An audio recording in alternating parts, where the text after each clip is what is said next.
నమస్తే, welcome to our channel. Anchor YSRCP spoke person Shyamala అయితే press meet పెట్టి కూటమి ప్రభుత్వంపై నిప్పులు చెరుగుతుంది. అసలు సంక్షేమ పథకాలు అని చెప్పి వాగ్దానాలు ఇచ్చి వారిచ్చిన వాగ్దానాలు వారే మర్చిపోయారని, 2014లో ఈ తరహాలోనే బిహేవ్ చేశారని, ఇప్పుడు 2024లో కూడా అదే విధంగా వారు ప్రవర్తిస్తున్నారని అయితే ఆమె మండిపడుతున్నారు. మరి నిజంగా కూటమి ప్రభుత్వం అధికారంలోకి వచ్చిన తర్వాత సంక్షేమ పథకాలు అందించలేదా?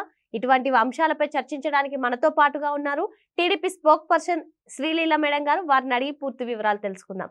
మేడం నమస్తే. మేడం ఈ రోజు బయటకు వచ్చి ప్రెస్ మీట్ పెట్టిన యాంకర్ శ్యామల అయితే కూటమి ప్రభుత్వంపై నిప్పులు జరుగుతుంది. అదే విధంగా ఆమె సంక్షేమ పథకాల గురించి కానివ్వండి అన్నిటి గురించి మాట్లాడుతుంది. కూటమి ప్రభుత్వం అసలు ప్రజలకు ఏం చేయలేదన్నట్టుగా ఆమె వ్యాఖ్యానిస్తున్నారు. ఇంకా చూసుకున్నట్లయితే సాటి మహిళగా నేను అడుగుతున్నాను, మహిళలందరికీ తల్లికి వందనం కానివ్వండి, ఇలా సంక్షేమ పథకాలు మీరు చెప్పారు, సంక్షేమ పథకాలు చెప్పి మీ వాగ్దానాలు మీరే నిలబెట్టుకోవట్లేదు అన్నట్టుగా ఆమె మండిపడుతున్నారు. అసలు ఇందులో వాస్తవం ఉందా? మరి మనం చూసుకున్నట్లయితే కూటమి ప్రభుత్వం అధికారంలోకి వచ్చి 7 నెలలు అవుతుంది. ఈ 7 నెలల్లో కూడా సంక్షేమ పథకాలు అందట్లేదా? దీనిపై మీ అభిప్రాయం ఏంటి మేడం? ముందుగా యాంకర్ శ్యామల ఈరోజు ప్రెస్ మీట్ పెట్టింది. అసలు ఈవిడకి ప్రెస్ మీట్ పెట్టేటప్పుడు పేటిఎం బ్యాచ్ అని ఎందుకు అంటున్నారంటే, సిద్ధం సభలు పెట్టినప్పుడు గతంలో మీరు డబ్బులు ఇస్తేనే నేను సిద్ధం అంది. హస్బెండ్ స్కామ్లో ఉంటే జగన్మోహన్ రెడ్డి హెల్ప్ చేస్తేనే నేను వచ్చి మీకు హెల్ప్గా మాట్లాడతాను మీ పార్టీ తరఫున అని మాట్లాడిన వ్యక్తి ఈ శ్యామల. అసలు ఈవిడ పరిస్థితి, ఈవిడ తీరు, ఈవిడ మాట్లాడే విధానం ఒకసారి వెనక్కి వెళ్ళి చూసుకుంటే వైఎస్ఆర్సీపీ ప్రభుత్వంలో 5 సంవత్సరాల్లో మహిళలపై జరిగిన అక్రమాలు, అన్యాయాలు, అఘాయిత్యాలు ఒకటి కాదు, ఇన్ని రకాలప్పుడు ఈవిడ ఎక్కడికి వెళ్ళింది? అప్పుడు మాట్లాడినవన్నీ ఇప్పుడు వస్తున్నాయి. కూటమి ప్రభుత్వం వచ్చి 6 నెలలు నిండి 7వ నెల గడుస్తుంది. ఇప్పుడు ఇట్లాంటి సమయంలో వైఎస్ఆర్సీపీ ప్రభుత్వం ఏదైతే 5 సంవత్సరాల్లో చేయలేని అన్నీ కూడా వీళ్ళు చక్కగా నిర్వర్తించుకుంటూ వస్తున్నారు.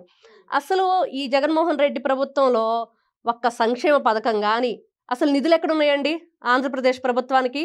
ఆఖరికి ప్రపంచ బ్యాంక్ కూడా భయపడి వెనక్కి పరిగెత్తింది. వీళ్ళు మాట్లాడుతున్నారు. ఒకసారి వెనక్కి తిరిగి చూసుకుంటే ప్రపంచ బ్యాంక్ వెనక్కి వెళ్ళింది. అందరికీ తెలుసు కదా, అది ఎవరిని అడిగినా చెప్తారు. చిన్నపిల్లలు స్కూల్కి వెళ్ళి అమ్మఒడి అది ఇది అని చెప్పేసి వెళ్ళి ఏమని మాట్లాడతాడు పిల్లల ముందు? బాగా చదువుకోండి, దేశానికి రేపటి పౌరులు మీరేనని చెప్పి చెప్పాల్సిన ఈ జగన్మోహన్ రెడ్డి పవన్ కళ్యాణ్ 3 పెళ్లిళ్ళు 4 పెళ్లిళ్ళు అని మాట్లాడతాడు. ఈ రోజు అట్లాంటి పార్టీ గురించి ప్రెస్ మీట్ పెట్టి మరీ చెప్తుంది శ్యామల. ఇన్ని రోజుల నుంచి ఎక్కడికి వెళ్ళావమ్మా? ఈ రోజున ఆంధ్రప్రదేశ్ రాష్ట్రం చక్కగా పచ్చగా వెలిగిపోతుంది. ఆవిడ పొరపాటున ఆవిడ పచ్చకామర్లు అనుకుంటా, పచ్చగా ఉంటే చూడలేక రేపు మాపు డాక్టర్ దగ్గర కూడా వెళ్ళే పరిస్థితి. పచ్చగా ఉంటే చూడలేక ఆ పచ్చదనం వేరే పచ్చ అనుకొని కళ్ళు బైర్లు గమ్మి మాట్లాడే మాటలు తప్పించి ఇంకోటి ఏది కాదు. చక్కగా ఈ 6 నెలల్లో వాళ్ళు ఉన్నప్పుడు రోడ్లే లేవు. ఈ రోజున రోడ్లు ఎంత బాగున్నాయండి. ప్రతి గుంటలు పూడ్చడానికే 800 కోట్ల రూపాయలు ఖర్చు అయింది.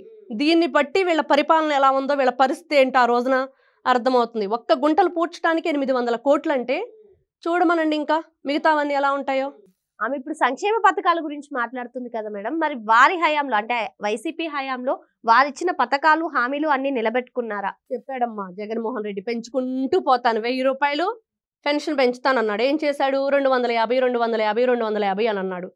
ఈ రోజున కూటమి ప్రభుత్వం 3 నెలలు ఎప్పుడైతే మనకి ఓటు దీనికి ఎలక్షన్కి సంబంధించి స్టార్ట్ అయిందో ఆ రోజుతో కలిపి 3 నెలలు ముందుగా వెనక నుంచి ఇప్పుడు నెల 4000 రూపాయలు మొత్తం కలిపి 7000 రూపాయలు ఇచ్చిన ఘనత చంద్రబాబు నాయుడు గారిది, కూటమి ప్రభుత్వాన్ని. ఈ రోజున ఏ మొహం పెట్టుకొని అడుగుతున్నారు వీళ్ళు? కొంచెం ఆలోచించుకొని మాట్లాడాలి. ప్రెస్ మీట్ పెట్టేటప్పుడు నాకు బుర్ర పనిచేస్తుందా, నా కళ్ళు పనిచేస్తున్నాయా, నేను చేస్తుంది కరెక్టేనా అని ఆలోచించుకుంటే, డబ్బులు ఇచ్చారు కదా అని చెప్పేసి వచ్చేసి స్పోక్ పర్సన్ అంటే సరిపోదు. ఈ రోజున దీపం పథకం అస్సలు డ్వాక్రా మహిళలు అని మాట్లాడుతుంది ఆవిడ. అసలు డ్వాక్రా మహిళలను ఎవరు, వాళ్ళని పునరుద్ధరణ చేసింది ఎవరు? మహిళ బయటికి రావాలి, వంటింటికే పరిమితం కాకూడదు. ఆ పొగచూరిన పొయ్యిల్లో ఉండి కళ్ళు ఇబ్బంది పడుతూ ఆరోగ్యాన్ని చెడగొట్టుకుంటూ ఈ రోజున ఇంత ఇబ్బంది పడుతున్న స్త్రీల కోసం దీపం పథకం పెట్టింది చంద్రబాబు నాయుడు గారు. వాళ్ళని బయటకు వచ్చి, అమ్మ మీకంటూ ఒక ఇది ఉండాలి, పిల్లలకి ఇప్పుడు భర్త సంపాదిస్తాడు, దాంట్లో మీరు కొంత ఆదా చేసుకోండి అని డ్వాక్రా గ్రూప్ పెట్టింది బాబు గారు. ఈవిడ డ్వాక్రా గ్రూప్ మహిళల్ని అన్యాయం చేశాడని మాట్లాడుతుంది. ఏం తెలుసు ఈవిడికి? అసలు డ్వాక్రా గ్రూప్ ఎక్కడి నుంచి స్టార్ట్ అయిందని చెప్పమనండి ఆవిడని ఫస్ట్. ప్రతి ఒక్కటి ఏది ఈ రోజున కూటమి ప్రభుత్వం 6 నెలల్లో 5 సంవత్సరాల్లో వాళ్ళు మేము 30 సంవత్సరాల పరిపాలన చేస్తారని 30 సంవత్సరాలు వెనక తీసుకెళ్ళింది వైఎస్ఆర్సీపీ ప్రభుత్వం. కనీసం వాళ్ళు 5 సంవత్సరాల్లో చేయలేంది 6 నెలల్లో చేసి చూపిస్తుంది ప్రభుత్వం. ఇంకేం మాట్లాడద్దు ఆవిడ.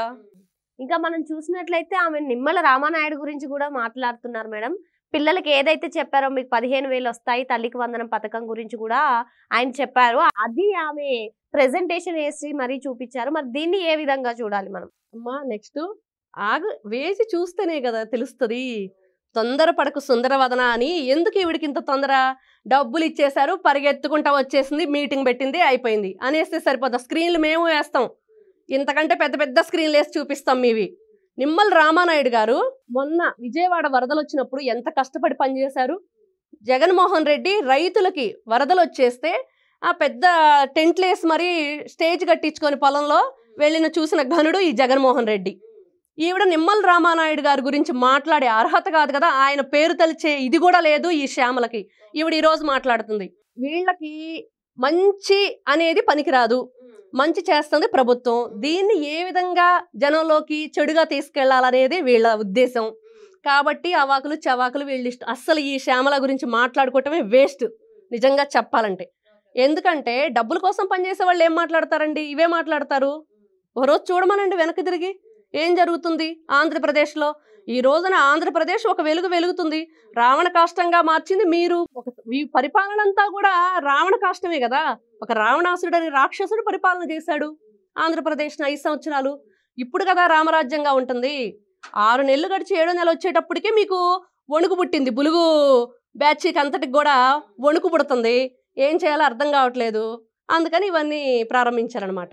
ఇప్పుడు వీళ్ళందరూ కూడా సంక్షేమ పథకాల గురించి మాట్లాడుతున్నారు మేడం. ఎవరు బయటకు వచ్చి ప్రెస్ మీట్ పెట్టినా మరి నిన్నగాక మొన్న జరిగిన మంత్రివర్గ సమావేశంలో కీలక నిర్ణయాలు అయితే తీసుకోవడం జరిగింది. మీరు అన్నట్టుగా ఉచిత బస్సు ప్రయాణం కానివ్వండి, లేదంటే తల్లికి వందనం కానివ్వండి, అన్నదాత సుఖీభవ, మరి ఇలాంటి నిర్ణయాలు తీసుకున్నా కూడా వీరు ఈ సంక్షేమ పథకాల పైనే మాట్లాడడానికి ఏంటంటారు? ఎందుకు ఈ విధంగా మాట్లాడుతున్నారు?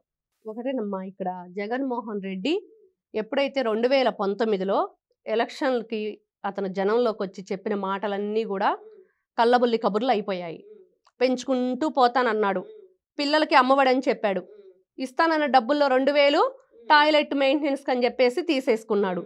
ప్రతి ఒక్కటి ఎటు చూసుకున్నా కూడా కరెంటు ఛార్జీలు పెంచేసి 300 యూనిట్ల కంటే ఎక్కువ వచ్చిన వాళ్ళకి సంక్షేమ పథకాలు పెరగవు, వాళ్ళకి పెరిగిన వాళ్ళకి ఇవ్వము అని చెప్పారు. ఇలా వీళ్ళు చేసినవన్నీ కూడా ఆ రోజున ప్రజల్లో వ్యతిరేకత వచ్చే ఈ రోజు 11కు పరిమితం చేసి మిమ్మల్ని అక్కడ కూర్చోబెట్టారు. సరే, ఆ 11కు పరిమితం చేసిన ఆ 11 మంది అయినా వచ్చి మాట్లాడుతున్నారా అంటే అది లేదు. ఇప్పుడు వీళ్ళకి ఒకటే గుబులు దిగులు బులుగు పార్టీకి మొదలైంది. అదేంటి అంటే ఇప్పుడు కూటమి ప్రభుత్వం అనుకున్నవన్నీ చేస్తుంది. అసలు 6 నెలల్లోనే ఇంత బ్రహ్మాండంగా ఉంది ఆంధ్రప్రదేశ్, ఏం చెయ్యాలి, ఎలా బురద చల్లాలి అనేది వీళ్ళది. అందుకని వీళ్ళు ఇంకా ఏది దొరకట్లేదు. ఎక్కడ చూసుకున్నా కూడా ఇప్పుడు వైఎస్ఆర్సీపీ ప్రభుత్వం ఏదైతే చేసిన అన్యాయాలు అఘాయిత్యాలు వాళ్ళు చేసిన దోపిడీలు దొంగతనాలు బయటకు వస్తున్నాయి. ఇంకా వాళ్ళు మాట్లాడాల్సింది ఏంటి? ఇంకా 1 నెలలో మేము ప్రారంభించబోతున్నాం అన్న పథకాల గురించే మాట్లాడుతున్నారు. మేడం, మీరు అన్నట్టుగా ఒక్కొక్కటిగా బయటకు వస్తున్నాయి. గత ప్రభుత్వ హయాంలో ఏ అయితే అక్రమాలు అవినీతి జరిగాయో, పేర్ని నాని విషయం కానివ్వండి, నిన్న సజ్జల రామకృష్ణారెడ్డి విషయం కానివ్వండి, ఇలా అన్ని ఒక్కొక్కటిగా బయటకు వస్తున్నాయి. మరి ఈ నేపథ్యంలో వాటిపైన స్పందించకుండా ఇలా ప్రెస్ మీట్ పెట్టడం అనేది పాలిటిక్స్ డైవర్షన్ గా మనం చూడవచ్చా? ఖచ్చితంగా. ఎప్పుడైతే ఒకటి వాళ్ళ గురించి చెడుగా వస్తుందో, జగన్మోహన్ రెడ్డిది అదే పని కదా. ఇప్పుడు వాళ్ళ బాబాయిది కేసే ఉంది, ఇంతవరకు దాని గురించి అసలు వాళ్ళ చెల్లే అడుగుతుంది, అన్నయ్య ఏంటి పరిస్థితి అంటే పట్టించుకోని పరిస్థితి వాళ్ళది. ఈ రోజున ఒకటి నిన్న సజ్జల రామకృష్ణారెడ్డి గారిది వచ్చిందని చెప్పేసి ఈ రోజున ఈవిడ కొత్తగా ఇంకొక డ్రామా. ప్రజల్ని ఎవరైతే ఈ దొంగ ఉన్నాడో ఈ దొంగని బయటకు రానియకుండా చేయాలంటే వీళ్ళు డైవర్ట్ చేయాలి. ఏ విధంగా డైవర్ట్ చేయాలంటే ఆ ప్రజల యొక్క పథకాల గురించే మాట్లాడాలి. ఇంకా వేరేది ఏం మాట్లాడినా కూడా వాళ్ళకి ఎక్కదనమాట. అందుకని చెప్పేసి దాని మీదే పెట్టింది. మరి వారు చేసే అక్రమాలు అవినీతి గురించి మాట్లాడకుండా కేవలం ప్రజా సంక్షేమ పథకాల గురించి అపోహ కలిగించడానికే ఇలా ఆమె వ్యాఖ్యలు చేస్తున్నారని మేడం అంటున్నారు. Thank you madam.